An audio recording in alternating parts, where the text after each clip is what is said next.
Assalamu alaikum warahmatullahi wabarakatuh. Daawwattoota fi hordoftoota keenya kunooyi. Uummanni kun hundi gaa gammachuu xiyya dhufanii baa'oogaa galatoomaadhaa namni gammachuu xiyya dhufees nama galtee jaalalaa fi kanaatu dhufee gaa'e. Uummanni hundi kan dhufan kun gaa uummata galtee ani tooyibba. Kanaatii daawwattoota fi hordoftoota keenya kunooti firoonis namni ni nan duraan tashaddeef namni nan xiyyaa duraan isa komachaa ture. Asna bilee gira kunooyi. Fayyaadha. Egaa hordoftoota keenya hagam dura jechuudha gurbaa kana akkattiin qabee rifuu ture. Kunooni gartanii beekan. Amma qaceelee jira hordoftoota keenya alhamdulillah rabbil aalamiin rabbi galanni haa ga'u. Ani immoo waan biraan barbaadu hordoftoota keenya mucaan kiyyaas naa mul'atee jira waan ta'eef inninis karaa rabbii isaa deebi'ee jira hordoftoota keenya hedduu tokko kan itti gammade hedduu tokko nama gammachiisan dhugaa rabbii hedduu tokko kunoo haati mana isaatiis akkana nagaan qof jettee taa'u jirti arraan tana asitti nu afeeree jechuudha hordoftoota keenya. Babbareedanii akka ajaa'ibaa dhugaa rabbii hedduu tokko das nama jaanii gammachuu isaa keenya kunoo hawwan teenyaas as nu bira jiranii hedduu tokko nu haa galatoomanii isin hundinuu hedduu tokko galatoomaadha taajir dhugaa rabbii hedduu nama gammachiiftaa dhufnees ilaallee nutiisi. Awwa gammachuu tana jechuun bar waan an gammadu laa ka'ee turtee fi amma nagaan tooybattee mana ka'ee deebi'u tunu wallahi billahi isinummaa nu galatooma wallahi billahi hedduu takka bareedaadha wallahi hedduu takka bareedaadha hedduu takka nu gammachiifte maashaallah tabarakallah hordoftoota keenya gurbaa kana dhiifama godhaa fi isinillee ni jechuudha anuu dhiifama godheef ilmoo diinee laa fuudhee tenuusan eelaa tursiise jechuudha lammaffaas deebise hordoftoota keenya amma ramadaanni rabbiitis dhufee jira waan taateef warri nu mufattanii jirtanis asuma jalaan dhiifama nu godhaa isiniin jenna.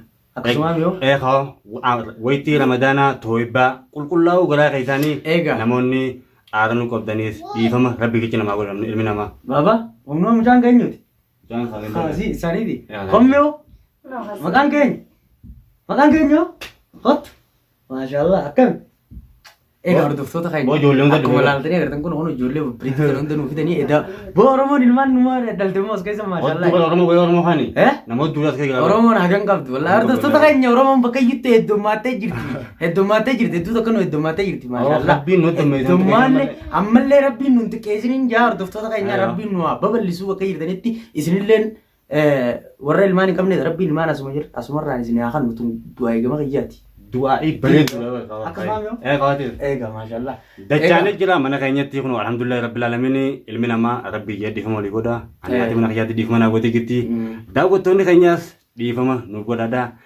Takkanaati. Hordoftoota keenya waan akkanaatiin jaataa jiran amma akka mataa kiyyaatti rabbi wajji isin haa bulchu rabbiin hamtuu isinirraa haa qabu.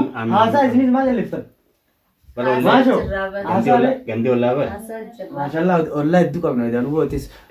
Ambar zaman kana waa takka qubumaan qabu olaa irraan irrattis ba'uun dhiise. Bal'uuti olluma kana wajjin wal quban qabnuti. Yaada keessa beekuu maleedha. Kanaan tana wallahi billahi angaan itti gammade. Gammachuu tiila bitta qocaa wallahi billahi. Egaa hordoftoota keenya dhugaa waan hedduu tokko nama gammachiisaati warri jechuudha nu mufattanii jirtanillee dhiifama nu godha asumarraan ramadaanni rabbiitis dhufe rabbiif jecha dhiifama olii godha jeetiin anummaanuu jechuudha rabbiif jecha dhiifama olii godha jechuudha. Bishaan kan dhugaa. Fitaraa boonda akkanatti dhugaadha. Dhugaa. Bishaan makaana kan nama turan. Takayisa kunnee bitan gisi yaadan dhugaa. Awa meedhiisi yaa mana fi yatte Oromoon katte laal katti quufan katti dhuufan jettee bara. Egaa taajir keenya barra. Mana fi jechuun wallahi qalbiitiin wantummaa mana diigaa takka jettu wantummaa bultii deessigaa numan jedhe. Egaa hordoftoota keenya waan akkanaati dhugaa baay'ee takka hedduu takka nama gammachiisanii isaanis galatoomaadha. Amma gaanutis kaan akka kara manaachi dachaana taajir keenya. Aboo ammoo tartanii moo? Wajji turre qawaa irra dhufne moo? Galaan dhufne. Isanii qamaanee qofallee tattabanneeti. Madura yaa'u hin geenye. Digaw, ani gua armantaan dhufe mana yaalaa eegataa. Takkaan keenya eegaa. Jimaa kanaas hedduun qabu beektaa. Gammachuu xiyyaan dhufe bara. Gammachuun ta'e gammachuu xiyya. Anis hedduu takkaan gammadee laakiin immoo jimaa kana darraa dhiisme. Ajeegaa wajjida teenyeeti bullee nama gammachuu xiyyaa. Nabi laatee ammatti. Laa kan bullu ni galla. Laa tidhaani bultoon. Awoo gurbaa. Waan bakka kan shooqee waa tidhaani bullaa arra gammachuu. Egaa hordoftoota keenya. Yaanu jenna dhoofu jira ni bullaaree yoo. Isi yaasan booti. Isi yaasan. Lafti adda akka godhaa ismaala. Isin keessa haa qayyuma wanti sittana. Wallahi. Ni bulleettanii re. Halas ni bullaa hordoftoota keenya. Kuno arraan tana taajiri bira dhufnee akkana taajiri boorsu jirra hordoftoota chaanaala taajiri jalatti rakkamtan jechuudha. Isin galee hordoftoota keenya rabbiin kun akka fadhu qaba gizee ta'an gaddaa gizee ta'an gammachuudha. Rabbiin waa hedduu qaba garuutu rabbiin gaddanurraa haa qabu. Amin jaa isin dheena suma jalaa amin jaa. Amin jaa isin maal calqettanii jetteessin. Rabbiin gadda isinirraa haa qabu. Gammachuu rabbi isinitti haa qabu. Fayyaa rabbi isinitti haa ta'u. Kadhale rabbiin ilmoota isin isin haa guddisu. Kadhalillee rabbiin ilmoota isin isin haa kanu. Isinillee hordoftoota keenya amin jaa akkanumatti akkuma isaan amin jechuu jiran kanatti rabbiin fayyaa isinitti haa ta'u. Umrii isin haa dheeressu. Warra soomana nagaan sooman rabbiin isin haa godhu. Egaa hordoftoota keenya isinillee warra nagaan sooman rabbi isin haa godhu. Amin jechuun dagatina. Nutis du'aa isiniif goona. Rabbiin karaa biyya teenyaatti isin nagaan nu haa galchu. Du'aa inta rabbiiti. Ani sana mana kiyya kanatti ol deebi'ee. Rabbi isin haa milkeessiftu. Rabbi nagaa walitti isin haa godhu. Rabbiin akkanuma fadha haadha. Haa gartee hamtuu rabbi isinirraa haa qabu. Ilmoota rabbi isin haa kanu. Amin jala. Waan ajaa'ibaati. Kanu rabbi isin haa guddisu.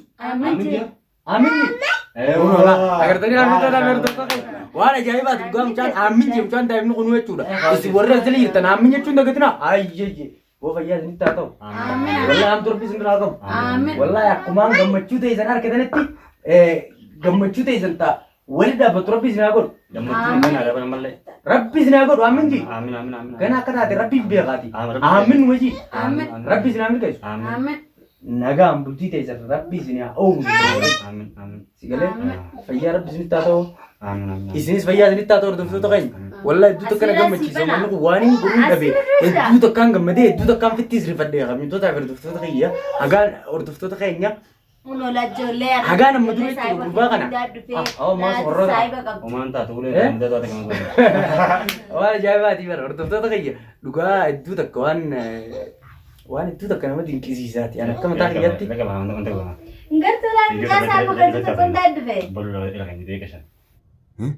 Na wajjin qoflanii taphatanii wallaahi kiyya kana wajjin arkuunu alhamdulillah rabbil aalamiin irra guddaa waan hin galatoomfachuu qabu jira. Eegaan ollaa kiyya wajjin dhufe haadha mana kiyyaatiif na fayyuu isiitiif wallaahi mana kiyyaa hedduu takka naaf galatoomii atis naaf gilaaduu naafi ati wal malee waa takka hin qabnu. Ati sana malee hin qabdu anis malee hin qabu. Kaayoo teenya gama fuulduraatiif rabbiin keenya firoomsaan dhugaadha. Du'aa nu godhe firoomsaan. Firoo du'aa ta'e qeebalamtee jirti. Ollaa kiyyaa wajjin eegaan naga hirkadhee haadha mana kiyyaatti wajjin naga hirkadhee maaltootu itti asaana nagee mana kiyya keessaati.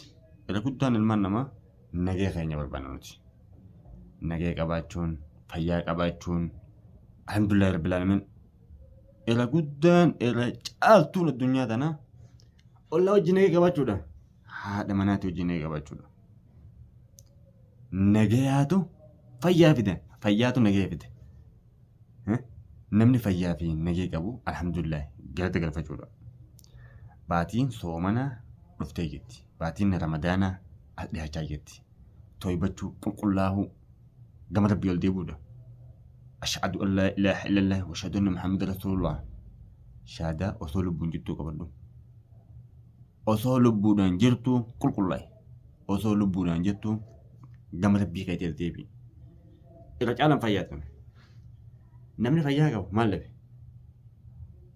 Namni deemee dalagatee galee haadha manaa isaa wajjin qoflee taphatee wanta akkasitti namni. Namni kun gidee deemee bobbahee galu akka waan ifiin deemee bobbahee galu itti fakkaatti. Rabbii itti bobbaasa. To'ii buddu qulqullaa'e gama rabbii keetitti. Firoon kiyyaas firoodhaa fi maashoon mana kiyyatti argamanii ollaa kiyyaa wajjin taphannee kokkofallee nagaa ani nagaa mana kiyya keessa buusee isaan ammoo gammachuu tiyya dhufanii. Gammachuun tiyya gammachuu isaaniiti. Gammachuun isaanii gammachuu tiyya. Ila caalaan ilmaan namaa walii gammaduu wajji taphachuu jiruun tuwwaa xiqqishu gufattee duuta. Gufattee lubbuun si baati. Hanganaaji haadha mana keessatti aaruu dhabuudhaan وانا كانت ناجي وانا انتاني وجهي نا جبي فدا هاتي منا نمني هذا مناتي ملكاه نمني هذا مناتي كل نماتي